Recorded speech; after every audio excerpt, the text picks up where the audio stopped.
हम जानते हैं कि ज़मीन की गर्दिश आहिस्ता आहिस्ता कम हो रही है, लेकिन क्या होगा अगर हमारा सियारा घूमना बंद कर दे। खुशकिस्मती से हमारे सियारे के बारे में बेहतर मालूमात जानने के लिए जोग्राफियादान अब हमें जवाब दे सकते हैं।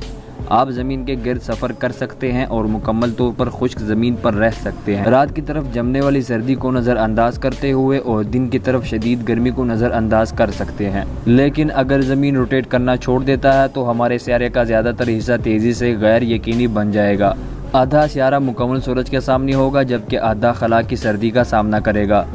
ज़िंदगी गर्म और सर्द हिस्सों के दरमियान एक तंग इलाके में जारी रह सकती है, लेकिन यह इलाका साल की मुद्दत में ज़मीन के गिर्द आहिस्ता आहिस्ता रेंगना शुरू कर देगा।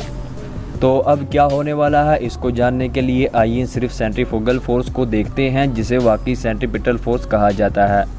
कई अरब सालों में सेंट्रीपिटल फोर्स जो मौसर तरीके से बाहर की तरफ धकेलती है, इसने ज़मीन को दरमियान से थोड़ा मोटा बना दिया है। लिहाजा इक्वेटर के ज़रिए नापा जाने वाला ज़मीन का डायामीटर आज नापा जाने वाले ज़मीन के डायामीटर से तकरीबन 21.4 किलोमीटर ज़्यादा है। लेकिन ठोस ज़मीन को इस प्रोसेस में अरबों साल लगे। इसकी वजह यह है कि ठोस मादा सियारे के घुमाव की वजह से होने वाली ज़ाहिरी क़ुव्वत के जवाब में बहुत आहिस्ता हरकत करता है। समंदरों में माया पानी कहीं ज़्यादा मुतहरिक और फोर्सेस के लिए रिस्पॉन्स करती है। चुनाचा ज़मीन के घुमाव ने इस माया पानी को तकरीबन 8 किलोमीटर के गैर मामूली बुलंदी पर धकेल दिया है। अगर ज़मीन अपने महवर पर घूमना बंद कर दे तो आहिस्ता आहिस्ता समंदर ख़त इस्तवा से कुतबैन की तरफ हिजरत कर जाएंगे। सबसे पहले ख़त इस्तवा के गिर्द टेरा फरमा के सिर्फ छोटे इलाके ही पीछे हटते हुए पानी से बाहर निकलेंगे। ख़त इस्तवा पर ज़मीन के गिर्द मुसलसल लिपटा हुआ एक बहुत बड़ा मेगा बरियाज़म बन जाएगा। शुमाल में कनाडा मुकम्मल तौर पर पानी के अंदर होगा और तकरीबन मौजूदा अमेरिका और कनाडा की सरहद की लकीर के तमाम ग्रीनलैंड के साथ साथ साइबेरिया, एशिया और यूरोप के शुमाली मैदानी इलाके ज़ेरे आब आ जाएंगे।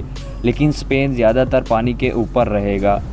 ज़मीन के इक्वेटर की दूसरी तरफ नया जनूबी समंदर मौजूदा कैनबरा से गुजरने वाली लाइन पर तकरीबन शुरू होगा। अफ्रीका मडगास्कर में शामिल हो जाएगा, जबकि ऑस्ट्रेलिया इंडोनेशिया में शामिल हो जाएगा।